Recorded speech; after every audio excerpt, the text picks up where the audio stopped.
Welcome back to Nerd Impact. Where your imagination drives you.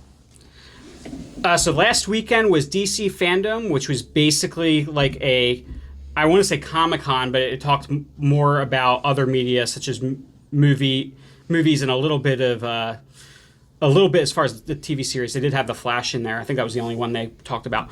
But anyway, it was a really big event. It was basically like a Comic-Con just for DC fans. There was a lot of new news, a lot of interesting news that came out of there. So we'd like to talk about that a little bit for you, give you a heads up on what's to come from DC, what's to look forward to, and then we'll talk a little bit about what that might mean for the future of DC.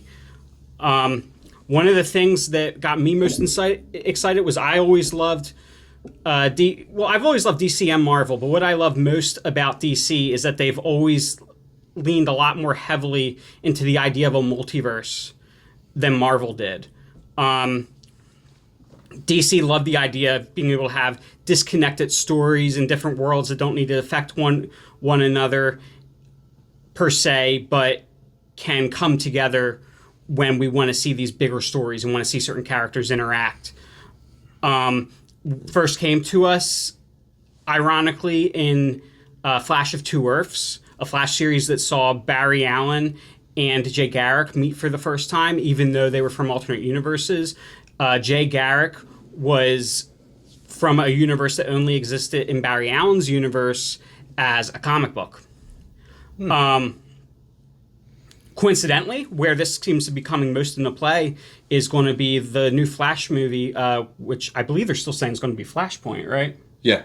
Well, it better be Flashpoint. That If it's story not is called, stellar. if it's not called Flashpoint, that's the story that they're going with. Although they're taking a little bit of a twist to it, because the Flashpoint in the comics was more about alternate timelines, and this seems to be like it's going to be more about alternate universes. Yeah. It won't spoil any of the changes that they made that they're going to make to the Flashpoint or how it's going. But yeah, that's the story that they're going with, and that's definitely the right story to go with to kick off. Yeah. The Flash and the Multiverse of Madness. So they did actually have a Multiverse 101 panel, which is really cool. They had the heads of the movies, the series, and the comics alike. And they talked about how these three different forms of media, all these stories, are going to continue to interact, and they're all canon. Like I said, that plays most into the Flash movie, which they also did a Flash panel a little bit. They did had a few things. It wasn't much. But they did unveil the art, concept art for the new Flash costume, which also unveiled Michael Keaton's Batman standing behind the Flash. Now, what did you guys think as far as when they said this was designed by Bruce Wayne? Were you thinking that it's the Bruce Wayne Batfleck or Bruce Wayne Michael Keaton? I'm going to go with Batfleck, only because we've physically seen him with hyper-advanced technology so far. That's what I think. I think it could go either way, but I'm leaning more towards Batfleck. And the Michael Keaton style Batman, I think the whole atmosphere around him is going to be more like that classic Tim Burton-y style. I kind of agree with what you're saying, but I mean, to more answer what you were asking, like when I first thought about the whole idea before I saw that image, that's what I thought. I thought it was going to be Batfleck. That's what I thought that's who we were going to be looking at going forward. But instantly that was I got chills when I saw that when DC Fandome released that not only the new Flash look, but also that awesome picture that is just theory fodder, and it is so good. Yeah, well, that's the thing is the picture. So they said that Bruce Wayne would be designing the new Flash suit, right?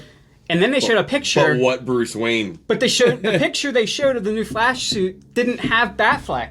It had Michael Keaton. Yeah, that's what I was saying. It's just like all they had to do. They didn't have to release any little bit of footage. Like, this is what we're thinking about. All they had to do was put that that teaser picture up, man, and you're like, wow, it just opened up like, what am I looking at right now? Like and then you find out as DC Fandom went along after they introducing the Flash was really also introducing some other stuff from like with the Batman series What if? for HBO Max. What if they're just throwing us all through a loop, and in the movie, it's Christian Bale's Batman that designed it, and you know when Michael Keaton's all like, "Whoa, who designed your awesome suit?" and Ezra Miller can be all like, Well, you did. Oh, I mean, not you, but, you know, he says something goofy. And Michael Keaton's all like, oh, well, I don't usually use that kind of tech. And Christian Bale kicks down the door and goes, oh, good for you. Well, Massi, you were actually we were talking a while back actually about something similar to actually what he just said about multiple Batmans. So what I would like to see is what if it's a collaboration between Michael Keaton's Batman and Batfleck. But dude, wouldn't that be crazy though? To like that is a crazy what if scenario. What if I don't want Christian Bale in this movie though. But anyway. Well, I mean, you got Michael Keaton. That would be way too much crazy all once. What if it's Michael Keaton with some help from a CGI Adam West and Batfleck? Well, Christian Bale works the perimeter to keep all the bad guys away, and then at the end, Kevin Conroy comes in, but then the Batman from Harley Quinn comes in too. And at the end, there's just 30 flippin' Batmans just all there. And they're all just going, I'm Batman, I'm Batman, I'm the Knight, I'm Vengeance, I'm Batman. Do you bleed? I really miss my mom. No, I'm Batman. I kind of miss my mom, Martha. Why'd you say that? All right. Well, and the Flash panel, I feel like that's all they really revealed. And honestly, actually, we were just talking about though. That's almost kind of how it seemed. The Flash almost always, like even in his own brand new debut, which was amazing. Dude, the costume's so cool.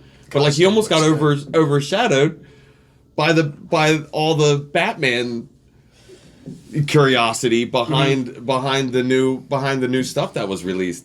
It's like but I don't think he's going to be overshadowed once it comes out. That new costume is so amazing. I have a lot more to say about the Flash movie, but I think it fits more into when we're talking about the future of DC. It's more speculative.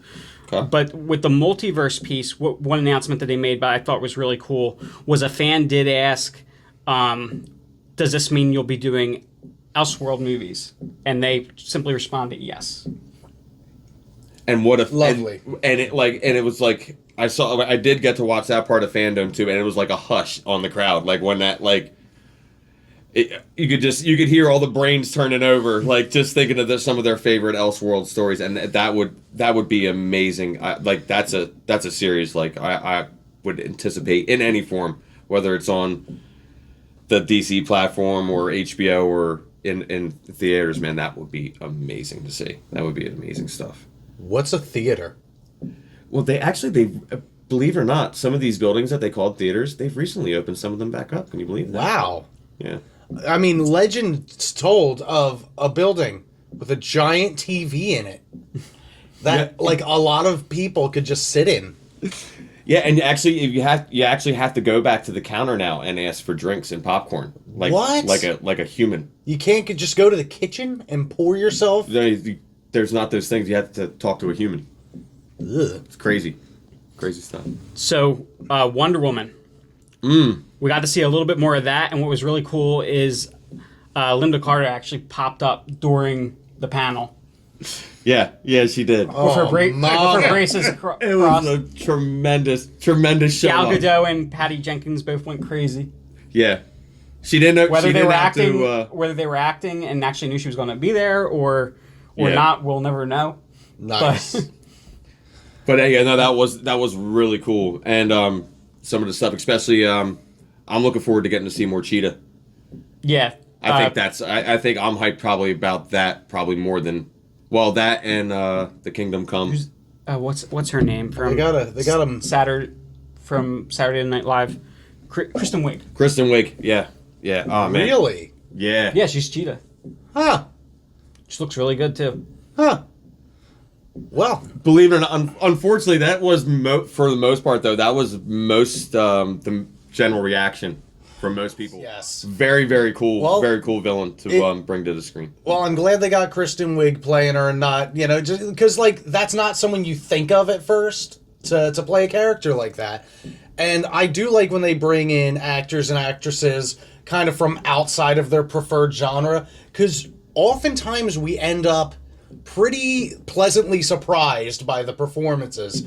And it really just comes down to, as long as the director and actress can communicate well together, I want to see this succeed.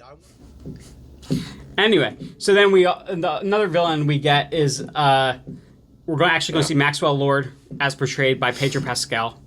So that'll be pretty neat. Why don't you tell people who Maxwell Lord is a little bit before we carry on? Maxwell Lord in the comics, I feel like, was initially presented almost like an evil Bruce Wayne. But he put together the original Justice League, right? Yeah. Or yeah. at least one iteration Well, of and Justice League. Justice League International, I believe. Yeah, and he has some level of mind control, right? And Wonder Woman actually ends up killing him in the comics by snapping his neck. Yeah. Yeah. He. And she gets kicked out of the Justice League for that, doesn't she? Yeah, well, she took. I believe she took exile. Okay.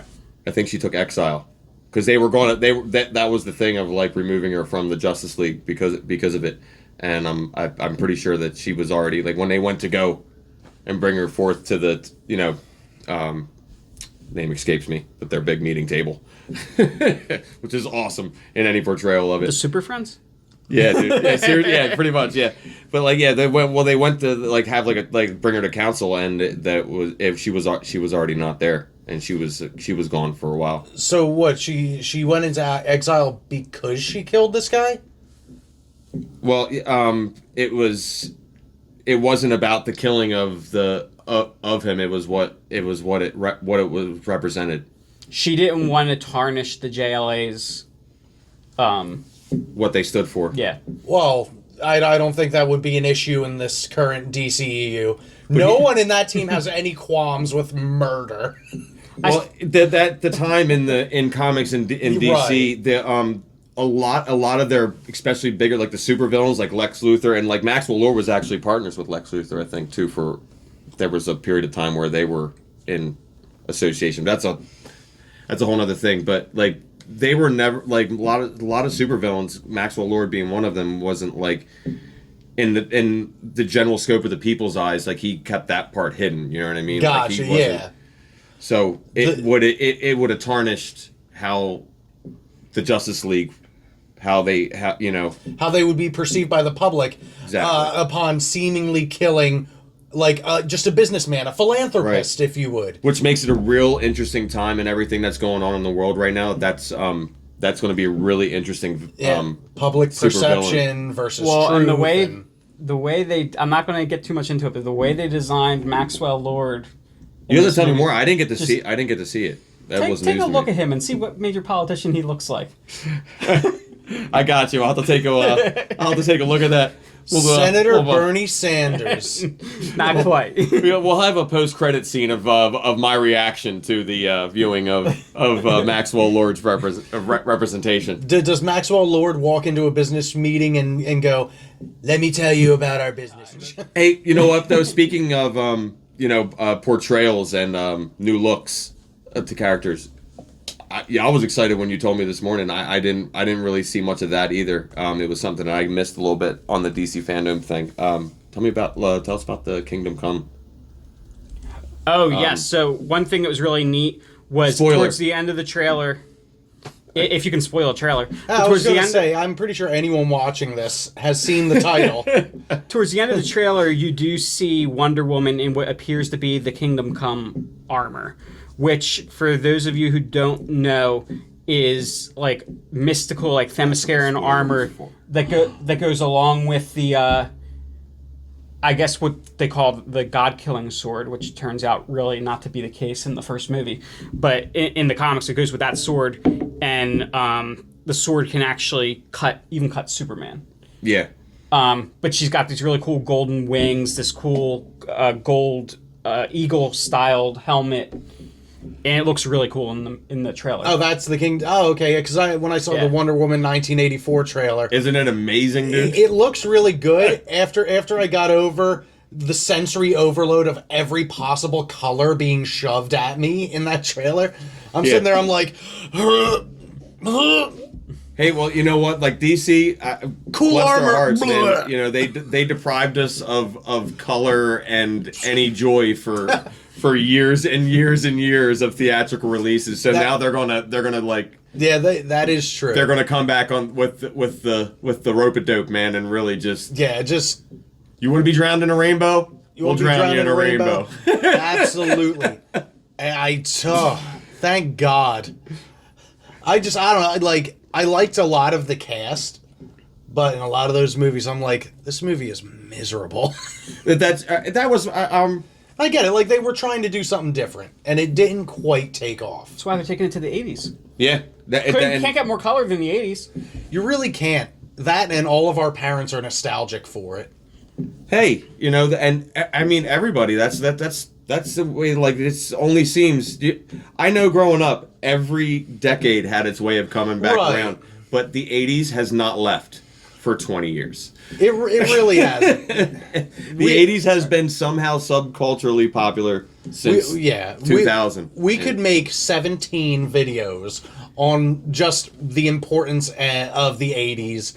And all that stuff, and whether or not that nostalgia should continue, or we move into the 90s or another decade. But, Chris, you're giving me that look. I want to talk about Suicide Squad, damn it. Yes! This is the movie I didn't know I was excited for, or as excited as I am. I was excited initially hearing that James Gunn was going to be involved, but I still felt like originally I thought that Warner Brothers was still going to have their hand very much firmly. I will Jamie Lannister the hell out of that hand. They got to take studio, get your hands off of it. Let these directors execute their visions, please. No, but it looks like they're taking a different route. They're letting James Gunn run with this and do what he wants with it. Do what James Gunn does best. And it looks absolutely absurd in the best possible way. Absolutely. You can't believe your eyes literally when you're watching that trailer. I was laughing and crying to the same second. All right. Well, why don't we remember the trailer? Why don't we run through the roster? So let's start with returning as Captain Boomerang. Jai Courtney. Got Jai Courtney back. We got in the one movie I actually liked him in. We of course got Margot Robbie as Harley Quinn. Yep. We'll go through. The returning cast: Margot Robbie. So we got Amanda. We got Viola Davis returning as Amanda Waller, and Joel Kinnaman returning as Rick Flag. And those are all of our returning cast. All the rest of the batshit crazy characters are all new, but also very, very exciting people playing them. So we got Idris Elba, who for a long time was rumored to be playing Deadshot, but is in fact playing Bloodsport. Which is basically like Deadshot's counter. Yeah, it's Deadshot. Oh, okay. It allows room for Will Smith to return as later on if he the wants proper to. Deadshot if he chooses to. It's pretty cool that they left it open to him too. You know, James Gunn's that cool of a guy. John Cena as Peacemaker, who is described as a douchey Captain America. Predictable. I love Wonderful. it. Sounds like a James Gunn character. He's willing to do whatever he has to keep the peace, even if it means killing a ton of people. Which he does. Okay. So I don't, because you would call him Captain America, douchey Captain America. For some reason, my mind translated that as douchey Superman, who kill to keep the peace, and I'm like, so Superman. He was asked once in the comics by another teammate, "What, you're saying you'd even kill my best friend?" And he said, "Yes, if he got in my way." DC, the Punisher. So this one was really exciting. We got Peter Capaldi, the 12th Doctor himself, as the Thinker. Not ironically at all. And I Wanted gotta to tell play you, this role. looking at this Thinker got me more excited of what they could potentially do with a Brainiac. Absolutely, and if anything, we may possibly see in this new era of multiverse, we may see the Thinker in some way possibly become that in the future. That could be something. I was thinking of even Could from be that. fun. It's a thing that you would want to say that you can expect to see heel turns in a movie like The Suicide Squad, and with a cast like this, you're bound to see some things that you would expect that you wouldn't expect. I would think, and that's a character like you said, man. It would be impressive to see something like that come to fruition after seeing that portrayal. It's like that opens up the gate. Peter Davidson as Blackguard. One of the most Pete Davidson. Oh, yeah, gotcha. Pete Davidson. Yeah, one of the more undersung of the already undersung cast list. Yeah, kind of like a. I imagine Peter Davidson's take of Blackguard kind of being like DC's Deadpool. Yeah. As long as it jives with Pete Davidson's style, because he's good, but like he always seems to play the same guy. And I'll be honest, I quasi got that feel from the little bit that I got from him in the trailer. But honestly, I really like Pete Davidson. Yeah, I mean, Pete Davidson is like almost like he's like the Jim Carrey for millennials. Yeah, he's likable. He's a likable kind of slapstick physical humor kind of guy. Batman. I'm slightly off subject, but to help explain that, like I love the movie Batman Forever. Mm-hmm. Even though Jim Carrey's portrayal as the Riddler, which I love, is just Jim Carrey. As Jim Carrey. If Pete Davidson just plays Pete Davidson in the Suicide Squad as Blackguard, I'm totally okay with that. Because it'll be cool. It's like, oh, look, we know that James Gunn can get a good performance out of a raccoon. Rest in peace, Oreo. This is what I'm the most excited casting for me for Suicide Squad, I think, is David DeSmalchin as Polka Dot Man. As Polka Dot Man, yeah. Oh man, I've spent more time David in the past DeSmalchin. week talking about Polka Dot Man than I would have ever thought I would have done in my entire life. I am very sorry, but I have no idea who David DeSmalchin is. Or I'm who sure. Polka Dot Man is probably either. Yeah, well, for that matter. Which you're gonna, dude. Trust me. You can go ahead. You can break down Polka Dot Man a lot faster than I can. Go ahead. So let me start with David DeSmalchin. Speed David round. DeSmalchin. Lightning round. My first memory of David DeSmalchin, he's had a lot of small character roles, but my first memory of him is actually The Dark Knight. He was the crazy guy that was like, oh, what the heck was he doing? Remember the assassin that Harvey Dent accosted in the ambulance? Yeah. in the ambulance. Yeah. Who wasn't the actual shooter? Who wasn't the Joker shooter? He was just like some guy, like a crazy person. Is it the dude with the cell phone in him? No. No. No, I don't remember. Okay, David DeSmalchin was also on Gotham wearing Joker's face. I didn't watch Gotham. Anyway, DC likes to cast David DeSmalchin. They're a big fan of David DeSmalchin. The bottom line is they like this guy, and therefore we should too. And he's going to be Polka Dot Man, who Polka Dot Man's ability is literally he has a white suit covered in polka dots that he can pull off and use as like weapons and shit. Like, well, not Are only they gonna weapons, but portals. Yeah, just anything you could think of doing with a polka dot. Yeah. So he is both Blink and Superman 2. Or was that Superman 3 with the cellophane S? 2. I think it was 2. Yeah, I'm still. Yeah, Sweet. Superman This is what I want out of DC. So Oh yeah, they're gonna throw it all at you. My theory is that Polka Dot Man, because he's the one you would think would be like the first killed, he's going to survive the whole movie. Yeah. Oh yeah. And from the trailer too, you kind of really Looks get like there's that a feel. lot of him in it. Yeah, and like what looks like would be, and I obviously with a movie like this, you can't necessarily expect what you're seeing to be what you think it is. But what looks like would be the end battle scene, if they're showing any clips of the end battle scene, he's in it. Like he's covered in, like his suit's all jacked, is all jacked up, but he looks very involved. Like he's been, he's been battle torn and has been involved heavily throughout the film. You get that feel to it. Michael Rooker as Savant. He's basically a computer hacker. Yeah. Which is kind of like an underplaying him, I think, a little bit. You know what I mean? For what you could get out of Michael Rooker. I think that's really funny because Michael Rooker kind of only ever plays rednecks, and now he's a computer hacker. Maybe he's a redneck. Well, let me tell you what, boy, I'm going to get us into this here computer. Well, that's the thing. That's a James Gunn. That's that's James Gunn's wheelhouse. I don't think there's a single James Gunn movie that Michael Rooker hasn't been in. Yeah, you can check me on that, but I'm pretty sure I'm pretty sure they're pretty tight. So that's Unk. Yeah. It's a James Gunn. This is another great casting. Nathan Fillion as Arm Fall Off Boy. I love it, and I actually think that's going to be our first death in the Suicide Squad. Oh my god! Yes, there is a character called Arm Fall Off Boy. I'm going to take a wild guess at his superpower. He has the skill set of the Juggernaut.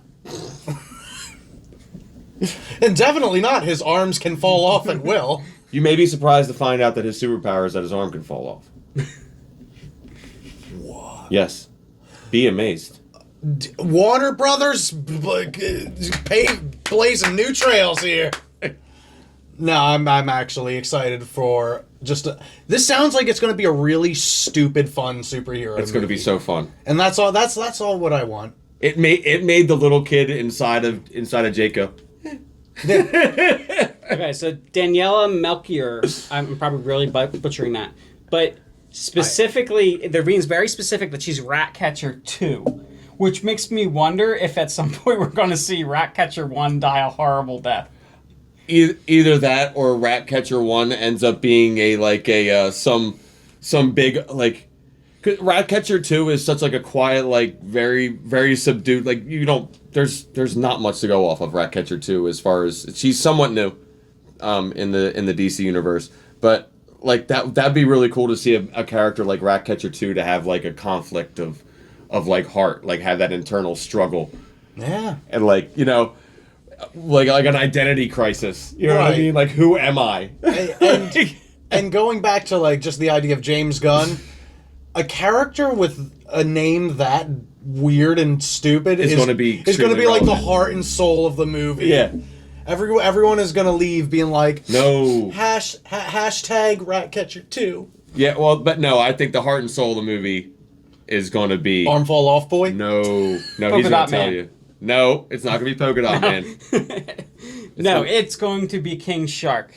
And here's the weird thing about that Steve Agee, or Agee, however you say it, is playing King Shark. Okay. But when they presented him in the panel, they presented him as the on-stage King Shark. Yeah. And then when they played the like Suicide Squad like roll call little short clip, they bring up each character and they bring up the actor's name. They bring up King Shark, they don't bring up any actor's name. Just says King Shark. Now here's the thing. There is one single actor on this list that is not given a named role. Yeah, non-affiliated with any character on this big roster. And that is Taika Waititi. So odds are... That's who the voice of King Shark is going to be. Perfect. Taika Waititi. Perfect.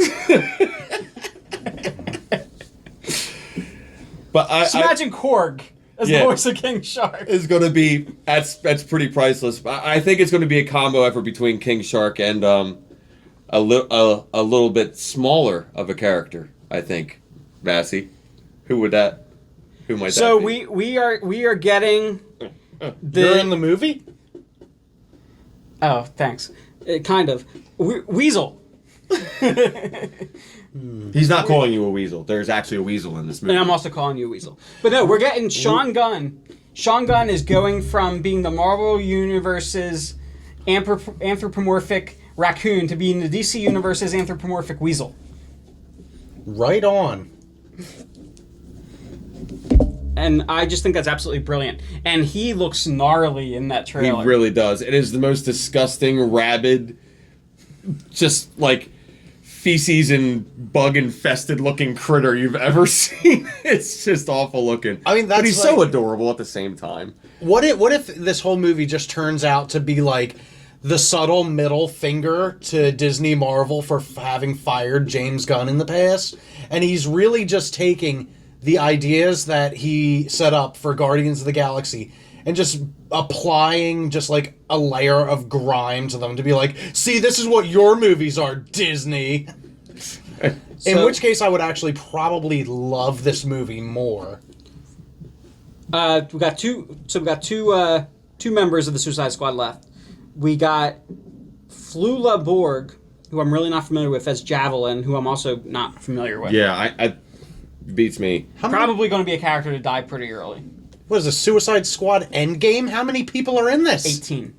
Jeez. Suicide Squad in all of its comic I know, illustrious there's history so is many- known for its elaborate teams. Yeah. And then we got, this was a really cool one. We got Mei Ling Ning as Mongao. Yeah, that's pretty exciting, and I see that. I see her being a fan favorite. I really do. I'm gonna be honest with you. She's the one I think is going to be more like their like Drax. Yeah, and she's Very literal and serious, and that's where the comedy comes from. Yeah, or she might be more like a Nebula, actually. Yeah, she's had Also a very pretty good, literal and serious, and that's where the comedy comes from. She's had a recent good reach to the younger readers. I think seriously, I think that's going to be as ridiculous as some of this comes across. As far as their roster, I think she's going to end up being a favorite. What's so cool about seeing Mongal in this also is that we now know that Mongol exists in this universe, and we can see him go up against Superman at some point. Yeah, that's really what's cool about some of the fractured, random characters that they've thrown into here. Whereas, initially it'll to most, even to some fans of comics, it'll still come across as just like a spectacle, but to the longevity of the DC universe, it's movies like that and that like creative mind like James Gunn is exactly the kind of things that DC needs at a time like this. When DC's at a time where it's like things are kind of going, are kind of sliding a bit, and we need to really get ahead of our brother in this thing. Mm-hmm. We need guys like James Gunn, guys that are people that have a vision. They're going to think. They're going to be guys. They need guys that are going to think and be creative, and not be afraid to break rules and throw everything. I mean, that's at the screen. That's absolutely what DC needs to do to succeed. The history of the DCEU seems to have been steeped in a lot of focus groups say, focus groups this, whenever they go, frantic reshoots, the ending didn't sit well with the focus group. The difference is in the golden age of the MCU, they were taking a lot of risks and doing different things. I mean, the MCU has gotten a little samey lately, a lot of the same story beats, even though they're executed with different characters and stuff to keep it fresh. DC has always felt very reactionary to it. Well, I don't think there's nothing the same or safe or reactionary about this next one, the Batman. Oh man, the Batman. The Batman.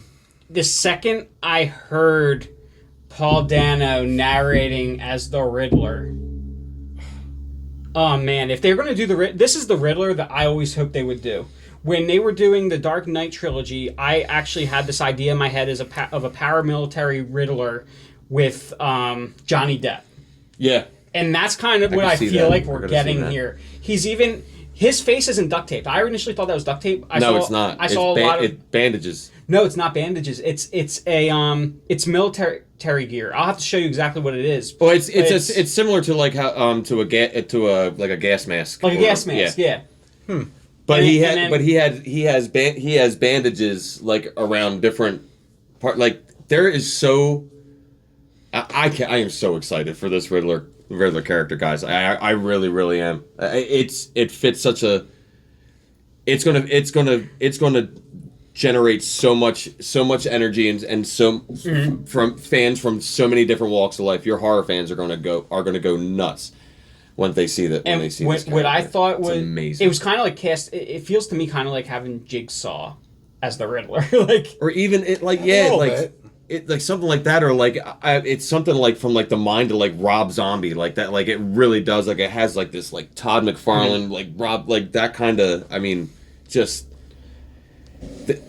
what Christopher Nolan wasn't able to do with Bane in his series, they're going to do with Riddler Right. in this. Right, and well, Bane was kind of the wrong character to try to do that with. Yeah, and like you were saying, if they would have went with it, like what you would, your vision of that of Yeah. what they would have went with for the Riddler, and that is what we're gonna get. Most, I don't, without a shadow of a doubt, is what we're gonna But get. I thought one of the coolest scenes in this trailer that really showed us that we're getting the world's greatest detective was just that first scene of Batman just walking onto the scene with the cops. In his perspective, you're in Batman's sight. You are Batman, coming through the building, entering through the window, and their police are everywhere. Mm-hmm. And the ones that aren't just sitting around collecting a paycheck off the scene of the crime, the others look literally distraught with confusion and just what are we going to do? And you're walking through the room as Batman, as everybody's heads turns, not surprised, very, very like a military officer has just showed up Right. on and- base. And we know that this is year 2 of Batman. And Gotcha, you walk so- up, you approach Commissioner Gordon, and he says, "We want to know what you can tell us," and you're like just floored right from the moment, and then you turn to see the Batman, and like as the head detective, the king of all detectives, just showed up holding court. It was incredible, and he's young Oh yeah. and ambitious. Well, I said this is like year 2 Batman. Year 1, they did talk a little bit that we are going to get to see not so much the year 1 Batman, but the year 1 Gotham and the way the police respond to a vigilante popping up in Gotham Gotham PD on HBO. Yeah, it's really incredibly. I mean, and you get this feel as like where the police like are saying like all the other detectives and everybody that's around like they're not disturbed by Batman's presence. Like it didn't shock them. He didn't disappear off the scene after having already been there when they showed up. Like it was routine. It was routine detective work. He I'm sure it's going to be one of those things where there's just going to be a passing line, like, off the record, you were never here, But you did, that kind of you thing. got this feeling of intimidation, where they're like, even Commissioner Gordon, like he had to ask him because he knows that Batman's going to be the only one that knows what the answers to the questions that he had, but he did seem reluctant at the same time. Like Batman is like, they still don't know if they want to trust this guy, but Right. they know he's the only one that they got to deal with things like this. They're kind of still testing the waters and feeling things out. Well, yeah, because they're getting tested by a new criminal presence Right, that and they they had don't- never been and they had don't know who to experienced turn before. to. Yeah, absolutely. But could be something like that. we also get I love seeing Jeffrey Wright as Commissioner Gordon. I think that's brilliant Very cool. casting. It really is. Yeah, I like it. I like the whole trailer overall. Little dark color-wise for my palette, but I also think that's kind of... They're shooting for kind of like not a period piece, but trying to emulate some of the old noir detective movies. That's exactly what I was thinking of. As a film guy, like I got that feeling like this is like one of those. Yeah, like it's going to be like smoky, a lot of smoky rooms and that kind of thing. And I feel like the movie could go either way. It could be the best Batman story we get, or it could be another forgettable one. it just depends on the execution of everything else. Like, one of the things that I took a little bit of an issue with is I feel like everyone mumbles in the trailer. That everyone's a little whispery and mumbly. But I'm also, I'm also trying to think like, well, that's at the scene of what appears to be a murder. I don't think anyone's going to be jovial about that. What about... Oh, sorry. Go ahead. Because I think about like Jeffrey Wright and his character in Westworld. Yeah. Bernard. Yeah, Bernard was a very no fun character. He was a very tell me about your dreams. He was just there to be a researcher. And my fear is that he's just going to be playing the same character because he's sitting there, he's like, what do you make of this? See, that's what I want. I want Bernard as Commissioner Gordon. Well, yeah. Yeah. I want to see him. I want to see Bernard as Commissioner Gordon when he's on the job, but I want to see him actually have life. I want to see Commissioner Gordon discover that he's actually a robot made to look human. No. I'm pretty sure that wasn't actually part of Westworld's script. The cameras were just rolling when Jeffrey Wright found that out about himself. And he was sitting there, he's like, my God, I'm a robot. And then Robert Pattinson's all sitting there, he's like, I'm vengeance. Yeah, I like that line. I like that delivery. I love his delivery of it too, but like the first time I saw it, I'm like, this is that jackass from Twilight that just said that. I was like, he's channeling Kevin Conroy. I'm like, if he goes to bite his neck after this, I'm out of here. Kevin Conroy would be like, I'm vengeance. I am the knight. I am Batman. And that's why Robert Pattinson got the job. and I really am glad. Like I even like in the delivery of that line, when he says I am vengeance, you can tell that he's learning the ropes to this vigilante thing. Like we're catching Batman without the full discipline, because he wails on that guy. without the net, literally Batman without the net. He isn't. He's still real rough around the edges. He's still figuring out who he is, and he's still filled with all that anger. Well, we haven't even seen. He doesn't even have a fully functional Batcave. Well, one thing I did notice upon rewatching that trailer, is we really have yet to hear not that this is important, but the Bat voice, because when he answers that I'm vengeance, he's winded.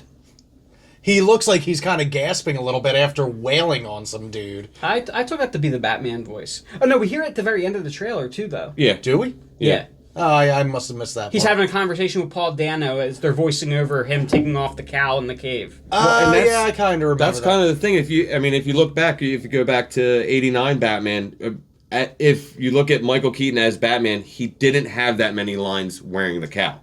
As Batman, he does. You don't talk much. Well, yeah, he's supposed to be a ninja, pretty much. Yeah. Well, no, but he will in this because, remember, they're going heavy into World's Greatest Detective. Right. So we will see Batman having dialogue. That's what I'm thinking is that I find interesting is we get Batman earlier on. Like we're so used to getting a seasoned Batman where he has his ego has already gotten the best of him usually by the time that we see Bruce Wayne. Yeah. So and we're getting him where he's like. He's got to be a little bit more vocal and try to. He's still figuring it out. Yeah. We do get a look at two other villains though in this trailer. We get to see Zoe Kravitz as Catwoman, who I think looks much better than Anne Hathaway's Catwoman. Oh, hands down. I never cared for Anne Hathaway. I really liked her. Well, I just kind of like Hathaway. I liked her. She's easy on the eyes. I liked her makeshift cow. How just have the real little ears. Yeah, it just looks like she put a hood, like a little beanie on that wasn't set up right. Yeah. DC took some out of their own stock, man. Some of their newer versions of Catwoman when she was younger, more like the younger, Catwoman. The younger cat. Like I always said when I saw her, I'm like, oh, cool, it's Catgirl. But that's never what she was called. But she had more of a steampunk almost look to her, where it's it's homemade, but still has that look and functionality to it. Yeah. But dude, Colin Farrell as Penguin, man, he looks like the Arkham Penguin. Yeah, a little bit. Yeah. Yeah, he really does. God, I'm trying to remember. That is not what I was expecting. I didn't know it was Colin Farrell when I first saw it. It really I was like, God, Yeah. who is the actor he looks like? There's this whole meme online that they're like, oh, they put Colin Farrell in all this makeup and prosthetics to make him look like when they could have just cast. And they have a side-by-side picture of Penguin next to another older actor who looks exactly the same. The one that played Winston Churchill? I don't remember. Because that's kind of who came to my mind. I'll find it and I'll send it to you. Until then, all of you can be confused, because I'm confused. All right, but... Oh, wait, I got one more thing. What's that? About the Batman thing. And I know we haven't talked about it yet. I'm really... you didn't seem that excited when we showed it to you earlier, but I'm really excited to hear what you think about some of these cool DC games coming up out in the next couple years. But before I say that, it just came to me. What if there's going to be a link between the Batman movie and the Gotham Knights? Somehow, if that will play into it. I know it's a there's a difference in the time in the era of like what we see from the Batman, but maybe what we're going to see in the Batman is like leading up to that. Like we're going to watch the life cycle of the Batman in a trilogy instead of seeing him fight an archetype of villains in a short period of years. I think they're going to keep the game universes very separate from the movies. Yeah. I'm just saying, I got a very Arkham feel. Like it feels like a closer to a newer age. I think some of the costume was definitely inspired by the Arkham more armored Batsuit. Yeah. Some of the like the grouping of villains and the way that they portrayed some of the stuff, it just seemed like some of the way that there's a lot of like a horror arc that is like that like a horror theme that's being played in the Batman trailer. And the Gotham Knights game that's coming out, I can't help but shy away from it every time I see it, man. It's just like, I'm not huge into jump scares, but even that game seems to have like done it right with their cutscenes and some of the stuff, like the owls. Like, I'm just saying, if the Court of Owls shows up at all in the I think that's likely. Maybe not in this movie, but definitely within. Well, that's what I'm saying. series. I'm wondering if there's somehow like eventually. I'm not saying like side by side. Like the Batman movie's going to come out, and then within that same year, Gotham Knights the game's going to come out. Well, the way I see it is, if they want to have them kind of take place in the same universe, that's fine. But they can't lean on one to be an advertisement for the other, right? Which is like, especially talking about like the DC movies. That was the early misstep in the first like stage of movies, is that they were all advertisements for their sequels, or even with like Marvel doing TV shows and connecting comics to movies and all this stuff, where they start to do the thing where it's like, oh, to get the whole story, you have to watch this movie, then watch this show, then read this comic, and then you'll understand. So for me, it'd be cool to see like, if it goes that route with the Batman and Gotham Knights, to see a little bit of Batman action in Gotham Knights, but nothing that affects the storyline of his character that the movies can't bridge. To see like, oh, it's like a little supplemental, like little Easter egg or a little little extra gift for you. That's kind of the impression I got there, like from like the trailer for the game, was that like you're getting it from an already, like Bruce Wayne introduces it as like a message like that was left there, almost like a suicide note. Like gotcha. if you're hearing this, if you're hearing my voice right now, that means I'm dead. Hold that thought, Chick. Sorry. You're spilling over into the game. I know, I did. I'm just so there was so much, man. Before we'll wrap up with the two games that we have to look forward to and what our resident gamer is thinking.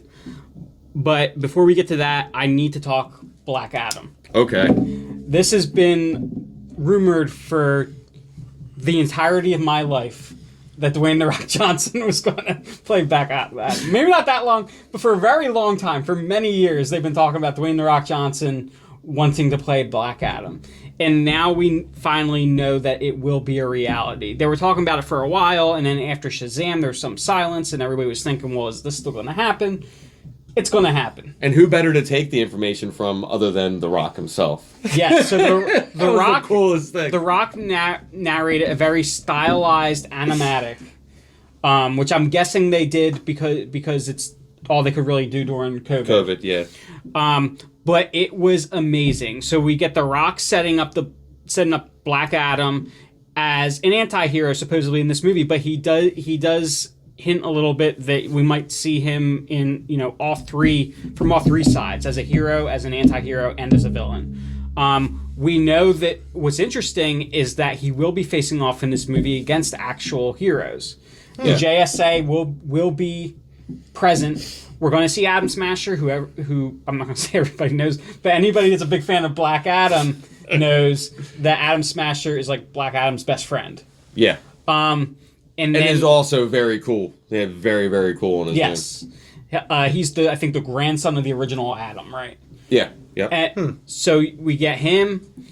We get, or maybe nephew. Anyway, so we get to see him. We get to see some newer heroes like Cyclone, and we see Hawkman. Hawkman. Yeah. And there's one other that I'm forgetting from the JSA. But anyway, we're gonna. It seems like we're going to see. My brain always goes JLA. to Martian. No, this is JSA. JSA. Oh. Not JLA. We're going to see the JSA. What's the JSA is the golden age team of superheroes in DC Comics. They're the OG. Well, what's JSA stand for? Justice Society of America. Oh. The original Flash, the original Green Lantern, Hawkman. In some iterations, well, I think when Superman was in it was the Squadron Supreme, right? Or something. Yeah, that's why I think Martian Manhunter, or the All Star. Yeah. But yeah, it's older Golden Age heroes. Gotcha. So, but what I was thinking though is I wonder, because I know the JSA isn't going to be the big bad for this. I'm sure. It's just really cool that they're going to be portrayed as villains in this movie. Right, but we got to wonder though, who's going to be the big bad? Does it need one? I've heard rumors of Lex Luthor. I've heard, which I think is kind of ridiculous. I've also heard Shazam. I think it would be interesting if this didn't have to have a big CGI explosion fight at the end. Oh no, I'm not saying a big CGI explosion fight. I'm just Black saying Adam's notorious in his comics though for internal conflicts. Is usually a lot of times he ends up being his own demise. Maybe he fights a doppelganger himself. Yeah, it could. I'm thinking it could be.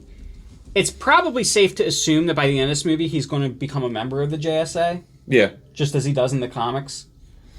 But that, like I said, that's maybe it's that's stuff like that is what kind of makes me think maybe that it's the internal conflict. Yeah, and as he faces those feelings that he's struggling with, realizing that he's the villain. Yeah, that could be cool.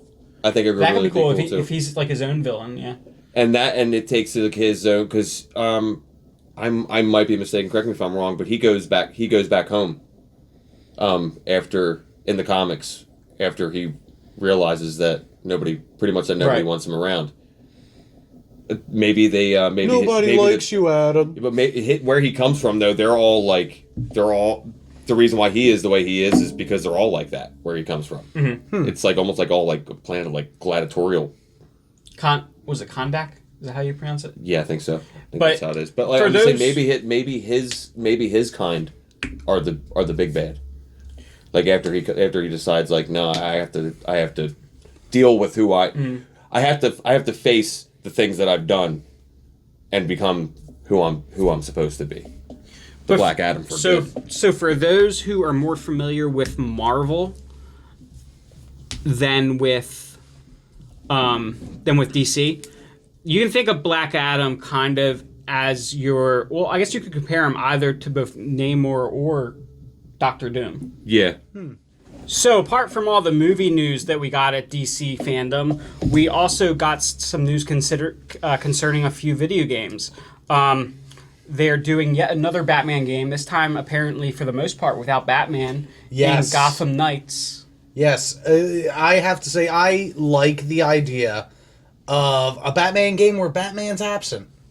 More like people living up to the legacy, that kind of deal. Those are always kind of compelling stories. Now we got very little gameplay footage and a lot of trailer footage.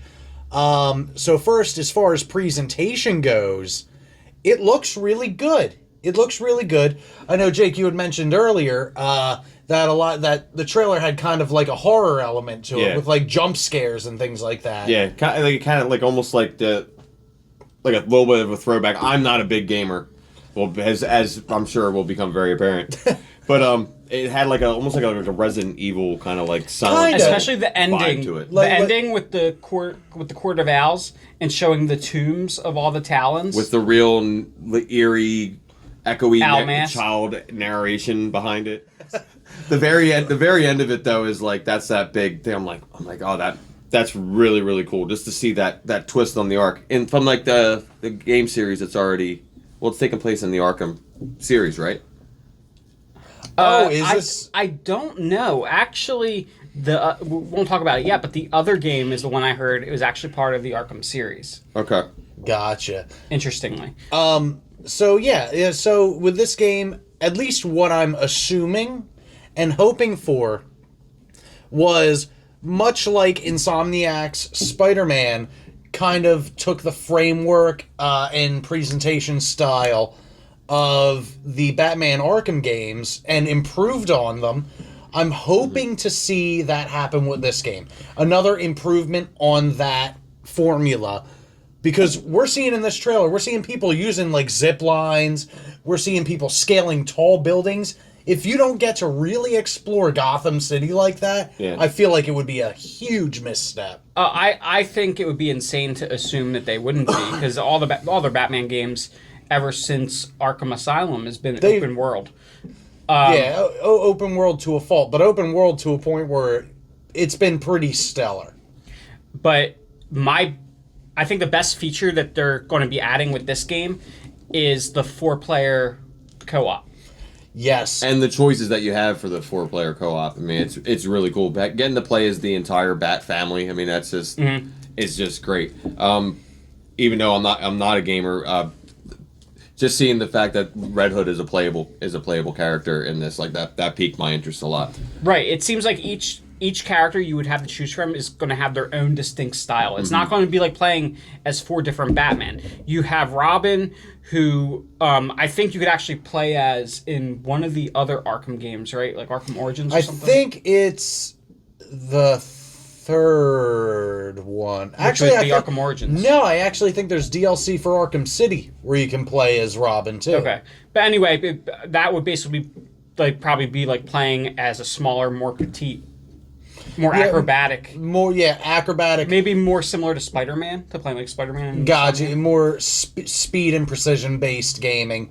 Right. But it looks like with Red Hood, he's the one that you really have a different style. They show him with the kind of the dual gun fighting style. Very aggressive, like walking along, like kind of walks that line. From my research of the game, I was seeing that. I mean, the story is really cool because it's there's a lot of different things going on. As far as that, you have one main story. As far as like kind of like in the trailer, how they have Bruce Wayne kind of explaining to you what's going on, why these heroes or why this group has been called to task to do this certain mission. But it's a mission, a group mission that they all have to do individual things in order to do it. So that's what's really cool. As in playing, like you probably have to play as all 4 different characters to get the grand scope of the whole story because they're all interwoven together. There's so much. The plot of this is so big that they have to use their abilities as known vigilantes and individual, superheroes to work as a group mentality, but be able to do it and take the fight to the individuals if they have to. Right. That would be. You split up, you cover more ground. Right. You cover more ground when you split up, and then you talking about There are probably different gameplay styles for each character. You know, it would be cool to have that balanced gameplay where Red Hood is going to focus on, you know, firearms and long-range combat. You know, you balance that up by having him move slower than everyone else, or, you know, take more damage with each hit. So you got to focus on ranged combat. Whereas, you know, you say Robin, you get up close and personal, you know, and you have to be faster, but maybe he takes even more damage. And then you have guys like, Nightwing, where you have like more of like the martial arts kind of standpoint, where he's almost like very closer to like the League of Shadows style, like a Batman, where it's, you know, more of like the ninja aspect to it. And then you have Batgirl, who's got more of like the long range attacks, where she's known from coming at you from like heights. She's big onto like her like grappling hooks, and they're showing her with a lot of really cool tech. And I would think if this is the route they're going, it's probably very likely that these aren't the only 4 playable characters. Oh, I'm sure there's probably there's probably besides DLCs, there's probably unlockable stuff on there. Think about being able to play as Azrael, being able to play as Orphan. And what if they all come together like a Voltron to form a giant Batman?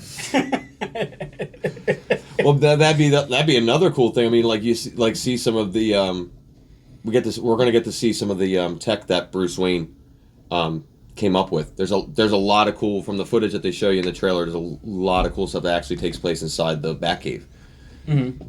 Some shots where you get to see some of this like development tech. I would like the Batmech. I wouldn't be surprised if we see that.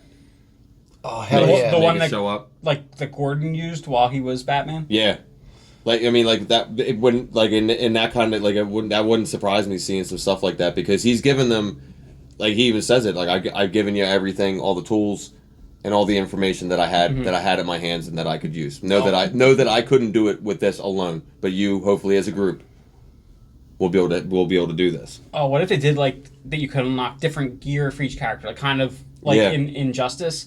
And like the final gear you unlocked was like they find a message from Bruce. You know, I've been working on this for years, just in case my legacy ever went beyond me. And then they unveil the Batman Beyond costume. There we go. You could just fucking fly around the city. That'd be wild. Or like you know, you unlock various outfits with their own kind of special ability or skill set. You can unlock a variation of like the Dark Knight Returns mech style suit or armored suit, or you just play through the game and you unlock Superman. I want you to just see fly through the city and blow the planet up. I want to see if the T-Rex is in the Batcave. Yeah. I didn't see if the coin, if the giant penny and the T-Rex were in there. But speaking of Superman, you know what would be really awful? It would be if he just went batshit crazy. If you went rogue, who could take on the Superman? Well, you know what, gentlemen? DC has figured out just that thing. Our good friends at the Suicide Squad have been tasked with the unfortunate job of killing the Superman. Justice League. Yes, because who better to take on Superman than Harley Quinn with a baseball bat? And Captain Boomerang with a boomerang. Although his boomerang is seriously but this is Boomer. Yeah, this is Boomer. Yeah. I see. Who is a speedster? Yeah, before you told me he was a speedster, I thought they were just going the route of just being a little more comic booky. Maybe he has a boomerang that teleports him around or something. So he's an actual speedster. Yeah, and I think it's Rocksteady doing this game, right? Yeah. Well, it's Rocksteady and it's in association with somebody else. But they pulled a lot of channels together to pull this off. In this Suicide Squad game, it looks like we're getting pretty much the movie Suicide Squad plus King Shark. Yes. But what I thought was most interesting was instead of getting the classic Captain Boomerang, we're getting his son Boomer.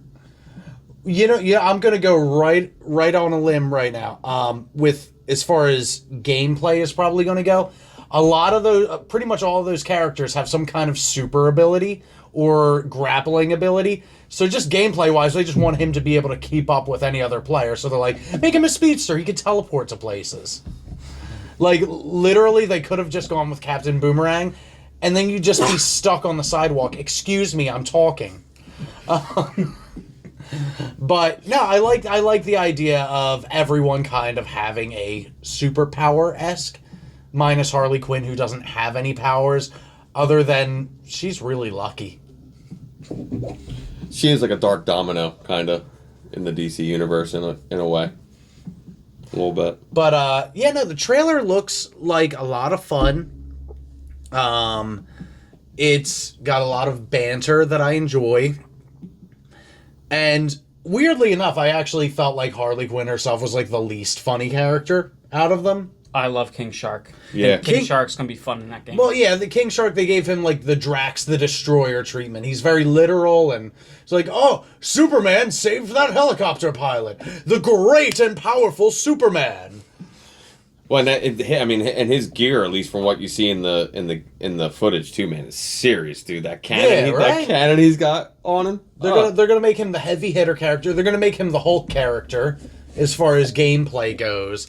Harley Quinn's gonna be the gymnast character, who, even though in the trailer we see her firing guns, I'm assuming you're probably gonna do more close range combat with that character, because then you have the stealth and speed aspect of Boomer and the ranged combat of Deadshot, who I do enjoy that they just make fun of Deadshot the whole time.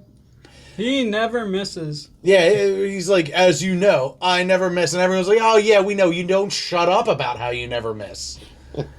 Because that always seems to be like the selling point of Deadshot is, oh, he's a great assassin. He never misses. And again, just like the other game, we're probably going to get a lot of unlockable characters for this. I kind of hope not as far as the main story goes. I like the idea of just like having like a set group of characters that you master.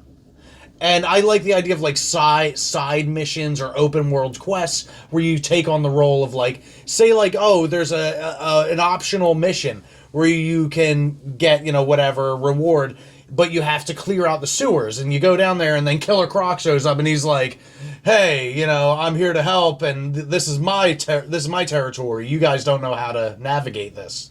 Or you get to Y'all just tourists here. I was raised in the swamps." Or you get to fight Killer Croc as King Shark. Oh, dude, that'd be wild. Yeah, there you go. Stuff. Especially because I'm assuming the big angle of this is going to involve Brainiac brainwashing a bunch of people. Actually, probably. No, that's not what they had. Remember, we were talking about the starfish. No. The Staryu thing was for the movie. No, but there's been similar things linked to the game. Yeah, to the game now. They like show Brainiac's ship in the background. They show the tendrils going through all the buildings. What I'm saying is it's going to be a coerced effort to have manipulated the Justice League. So you think there's going to be a few different players? Yeah, a few different factions and players. There's something they've been toying around with as far as like the League of Supervillains. That they're working on coming up with, like a even like a next level to the Suicide Squad. Mm-hmm. I mean, because you've had some supervillains that more like top tier guys that have grouped up before in DC, and that's I've been seeing some stuff come up about similar things to that. So this, and not only mention that the game is coming out.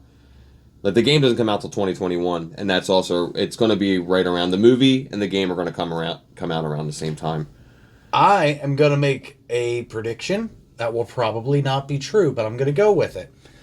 That this game, the twist is going to be, this is going to be an adaptation, not straight from the comics, but going off the framework of Injustice. Superman's not under any control. He's just starting to take the law really into his own hands.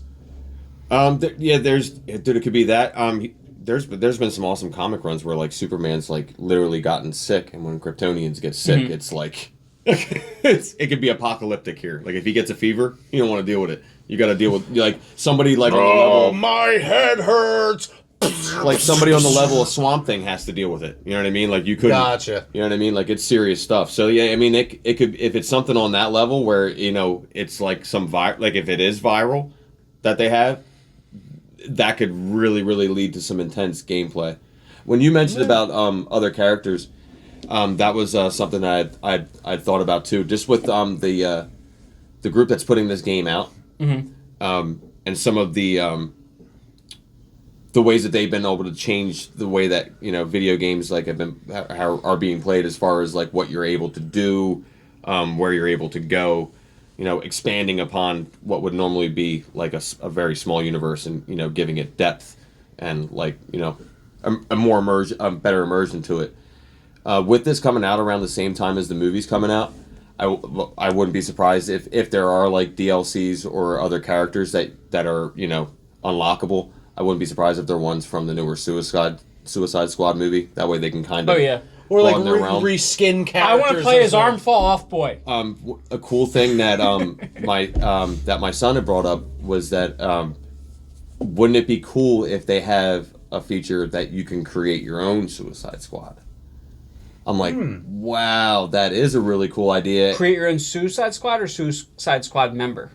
No, well, like I think like I put think your he own meant, team together. Yeah, like I think like a build a team, but like I mean that would be cool. Like a like pick 4 or 5 characters, and now they all have to you have to form a gameplay dynamic for them. Yeah, like Marvel Alliance a more open world style. Kind of, yeah. Yeah, like a more open world kind of format. But like I mean that would be a really cool thing, and the group that puts out there, that's in their wheelhouse, man. You know what I mean? Like that's stuff that wouldn't be out of the realm of tangibility of something that would be really cool. What a cool way to do it, because I mean that really brings them into the comic world too, because that's really what the Suicide Squad is. It's an interchangeable lot of disposable characters.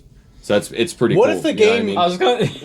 What if the game goes on and just throughout the course of the story, just various characters piss Waller off and she blows their bombs? Yeah, and then I was going to say. And they have to be replaced. What if you're playing as a character, and when that character dies, you can't use them for the rest of the game? Yeah, that would be really cool too. Like, there's so many really cool dynamics that this idea that this game can have. It's really, really, really cool. They're like, we'll give you like 300 characters to pick from, but once they die, they're done. Can you imagine that if they actually had if they made it, whether it's downloadable or not, Damn, all I have left is Condiment King and Kite Man. Right? No kidding. Well. I mean, I got a little bit of power left on Polka Dot Man, but I really don't want to use them. Well, I mean, look, you gotta look at how the movies have been and how they really worked hard to make Aquaman cool. They'll probably make Kite Man a badass in this game. Kite Man, oh yeah! Well, and that's the thing too. You got to remember comic continuity. There were a lot of times where like characters would like literally be dead, and then like a year down the road, and like a few like 12 issues down, all of a sudden they show back up, they're perfectly fine, and like they just ignore whatever happened in their backstory, or like, oh my god, yeah, I actually wasn't in that building that exploded and got dropped on me. I wasn't actually. Little did you all know that Batman was not in that building. He cleverly put his cowl on a cadaver while he went into Hermitage for 6 months. But like it'd be cool, like if you were playing like like you're playing as whatever character, like if you lost one or you find out a team member died. And you get further into gameplay, and you see like a thing come up on the screen. It's like where like Polka Dot Man has just revived himself. He's he came back, or like Polka Dot Man's on his way back from the Lazarus pit right now. Dude, that would be fan so cool. I didn't even service. think about that. Wonder if they're gonna introduce or use the Lazarus pit at all in the Gotham Knights game. Well, didn't you know that That'd the be cool. Lazarus pit is now just a hole in the Middle East? Well, in the Gotham Knights game, they did show, at least this is the way I took it, that Bruce Wayne was actually still alive in an alley. That's what maybe that's what it is. And he had like this big scar on his face. Yeah, maybe that's like maybe he's in the Lazarus pit. And we also will be discussing some of the events from the first half of DC Fandom in an upcoming video. We still have the Snyder Cut to get to, as well as some of our ideas of what some of these announcements may mean for the future of DC Comics as a whole. So until then...